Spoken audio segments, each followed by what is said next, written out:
Hi guys, this is Greg Siegel from Codeable, and today I'm going to be showing you some more terminal codes. So, the first thing you may notice is that my background has changed, and yes it has. My terminal background has changed, and I will show you at the end of the video how you can do that. Okay, so, what are we going to do today? Well, I'm going to show you how you can play some old school Atari, probably Nintendo games as well. Maybe Sega Genesis as well, I have no idea. But they're old school games, I'm going to show you how you can play them on your terminal application. Okay, so the first thing you want to do is type in. Okay, the code. Before I start, the code is really repetitive, so I'm just going to say it out just so you can see it and hear it properly. But it is pretty repetitive, so I apologize. So you type in ls space /USR for user / again share / Emacs / 22.1 / Lisp / play. There's a lot of /. Okay, after we've done that, we want to hit enter. Now the first thing that happens is, yes, we have got a load of different what seems to be just random words, but if you take a closer look, we can look over here, we can see some ones that we probably will notice. We've got Pong, we've got Snake, we've got Tetris, Solitaire. Up there we got this game called Spook. These are all games, as far as I can see. But yeah, Game Grid, Game Tree, they all sound like games. These ones here are definitely, I know, are games. And if you type them in later on, you should be able to get a game as well. Though some of them I've had that don't work. I can't remember exactly which ones. Possibly 5x5, but I don't know. I haven't done this in a while, so I believe most of them work. You can try, that's the fun of it. That's the fun of Terminal, just playing around, seeing what works, seeing what doesn't. So I'm going to leave that to you guys. I'm going to try, for this one, I'm going to remember Snake, Tetris, Solitaire. I won't do Solitaire because I have no idea how you play it. I've tried before.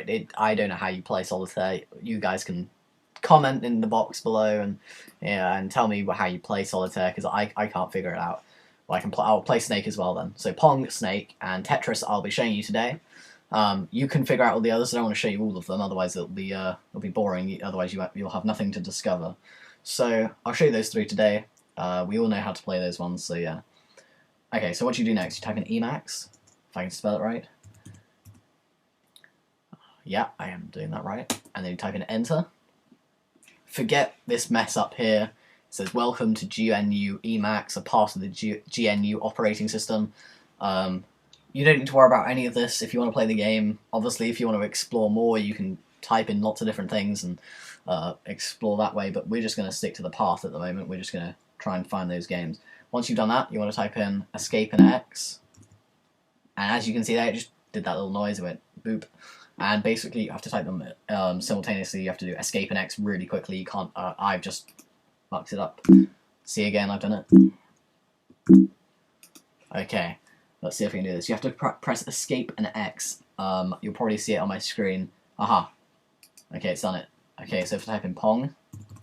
Yeah, it's really fussy on how you do it. You can't just hold escape and then X. And if you do it like X and escape, it doesn't like it either. So yeah, it's a little bit picky. Anyway, type in Pong, press enter.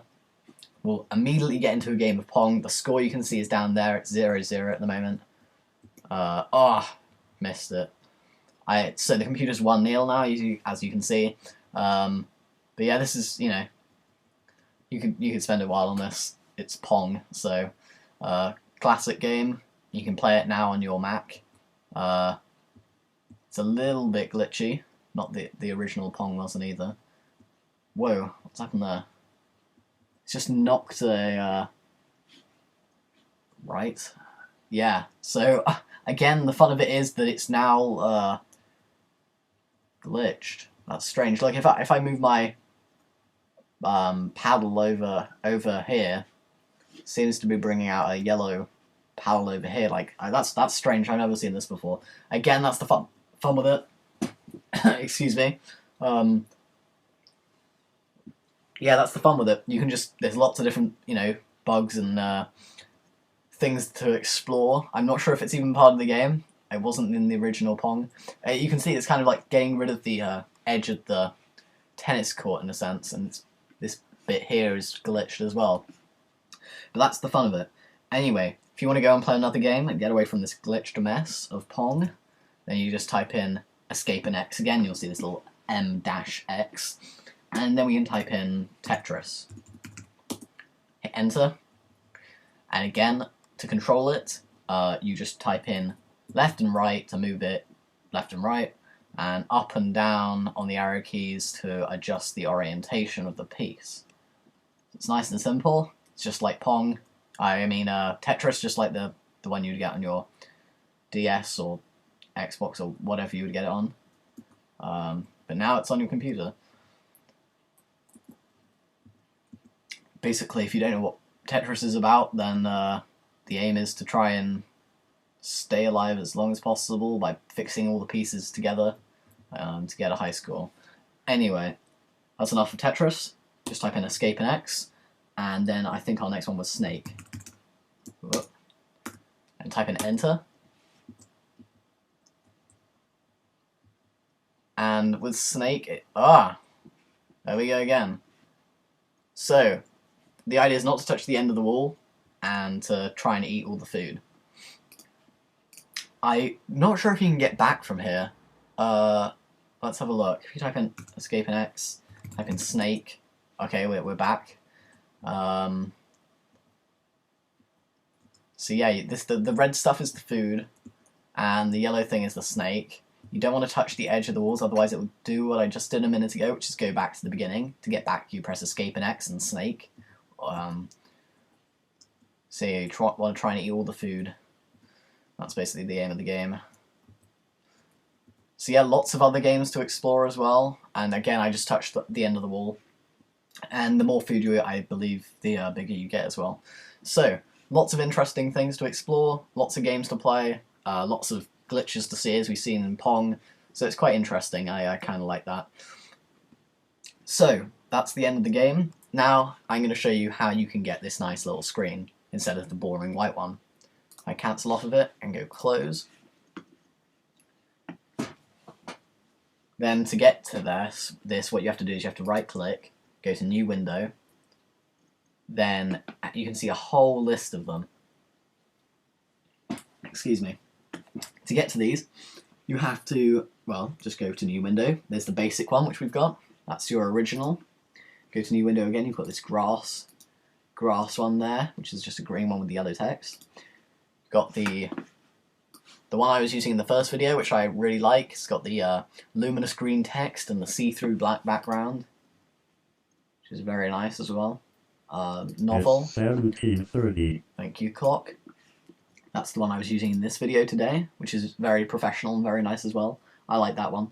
And you've got Ocean, which is the blue one, which is kind of like that blue screen of death from the PC. Pro, which is a similar one to Homebrew as well, but except it's clear with a slightly less darker black, I believe. It's similar. It's slightly darker one, the Homebrew one, and it's got white text instead. Then Red Sands, which is the red one as well, and that's opaque as well, and that's got yellow text. So you've got lots to choose from. If you get bored of one, you can switch to another. If you're in a certain instance where you want it to be more professional, you can take it to certain ones, or if you just like the feel of it, the different typographies as well. So I hope you enjoyed this video. I hope you found it interesting. I hope you have fun with the games, and I hope you like these different backgrounds as well. So I'll see you on the next one, where we'll be talking about Star Wars, and I think the one after that is our psychiatrist. Okay, so thanks for listening. Tune in for the rest.